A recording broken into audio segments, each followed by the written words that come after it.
Hello everyone and welcome to this Easeusreview video. Today I'm going to be talking you through everything you need to know about Easeus, and as usual, if you do have any questions, please leave them in the comment section down below.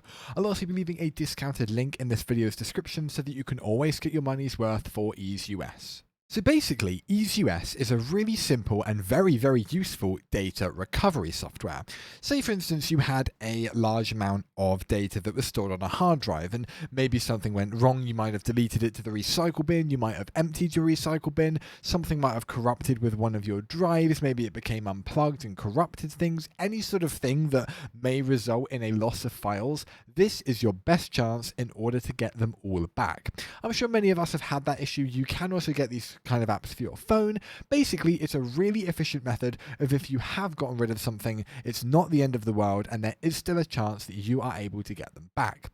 So here is what the actual, overall user interface looks like, and it's very simple. What they aim to do is make this file recovery as simple as physically possible, and therefore you need to get your stuff back as quickly and efficiently as physically able.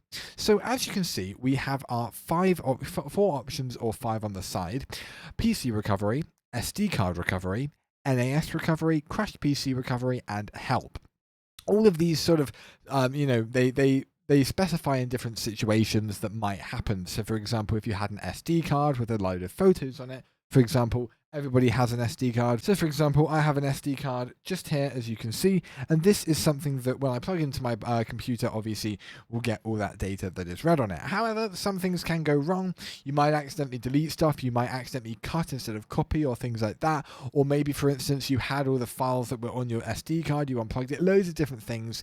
But as you can see, connect it to restore anything that is lost on that. So it could be for cameras, UAVs, or drones, dash cams, monitors, things like that. But we'll start off with PC recovery.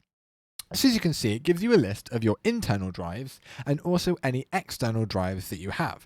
So this one, for instance, is my USB drive. This is my main SSD. This is my secondary SSD. I have my two hard drives and then a few partitions that actually don't really have anything on and I don't really need. You can also specify the location of which maybe you think that they were lost from. It can help, but you don't have to. You can specify either recycle bin, desktop, or select a folder. Now, when you hit on the one that you want, for example, I'm going to go to this local disk F. We can scan this. Now, this disk has all of my games on it that I play. So as you can see, it will find any lost files that we've had. It will then filter them into a number of different sort of paths or categories. So you have lost files, ones that have been deleted, ones that it can't quite find the actual file name for. It will only have the file. It doesn't know what the actual name was. The existing files that still exist on the drive, and you can filter through these to make sure that you've got everything. At the bottom, you have a sort of list or a progress of how much it has scanned.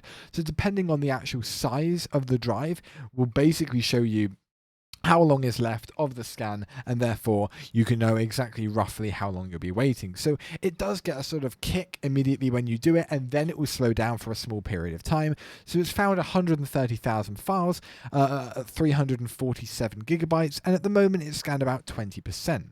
So I can pause this at any time. I can also completely stop it. But what I can then do is hit on one of these. So if I go to deleted, it will then go through all of these different sort of folders, and anything that have been deleted from these it will find.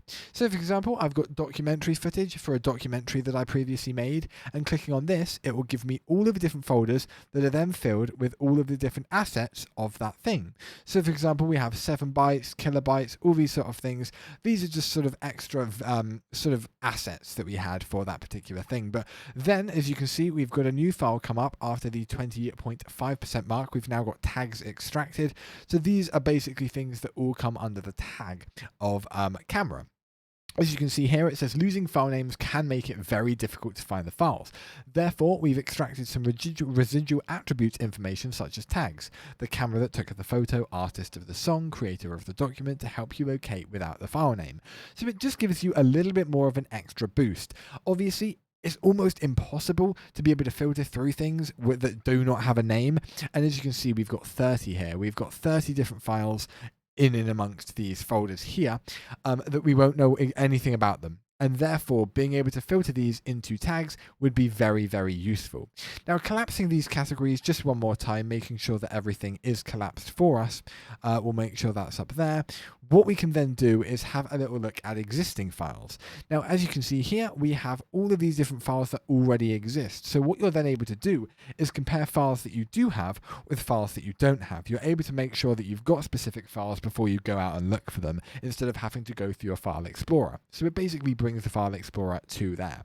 But that is more or less what you would have to do. And when you find something that you do want to recover, for example, if I go into this icon file, all you need to do is hit on the click button, and on the bottom right, as you can see just around where my name is, if I bring this up slightly, is a recover button. And what that will allow you to do is it will immediately recover and restore onto your computer. Hitting return to home allows you to go straight back to where you began. So it will obviously need to return to home. It will take a little bit of time to get through everything, but then you can move on to these options. So SD card recovery is very self-explanatory, and it does the exact same thing, although this is basically where you would have just an SD card plugged into maybe one of your readers or something like that, or you're able to do it via your laptop with a built-in SD card reader. That's completely up to you. And then you also have NAS recovery. All you need to do is connect your NAS, and that is all you need to do. With this, as you can see, you just remotely connect to start recovering, no labeling required, rapid volume stang to completely get rid of troublesome RAID reconstruction, and also real-time recovery at any time without server interruption either. Obviously, I do not have an NAS, so I won't be able to do this, but it's exactly the same function. You would hit start now, and that will therefore start the recovery so that anything that you've got on NAS will come straight back to you. You then also have crashed PC recovery, and this is the final feature that they have. If your PC, for example, has got into a repair loop and you can't fix that, or you've had a sudden blue screen or black screen of death, or if you're using a Windows Insider build, that will obviously be the green screen of death, or a boot failure due to something, you're able to then go to the recovery for anything that you've lost. So going to the recover option for this, you can select the drive of which you might want to boot up the system for. So obviously if you have a Windows installation on one of these disks, which is what I was doing with this, I have a BIOS installation on this disk, for instance, you're then able to create a bootable drive to that hard drive, and then it would all work for you. And then you can boot up the crashed system from there, basically if your computer has decided to die or something like that, or something's gone wrong with it. But that is more or less it for Easeus. So now it begs the question, why might somebody want to use this? And I think I answered that right at the beginning of this video. It's very simple.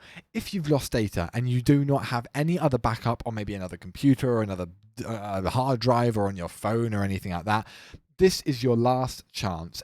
But it's not even like a slight last chance. It's very, very good at actually recovering. You saw it recovered a significant amount of files when I even scanned, for example, my game folder. And if I scan that on something that I had much more intricate details on, rather than just files, for example, like code and stuff like that for games, then you would obviously find that it would be even more efficient and would find more things, especially if maybe your documents or pictures or downloads folder is on there. You would be able to find a lot more stuff on there. So if you do have anything that you've lost, this is the best way to get it back, and Easeus is the industry leading one after all.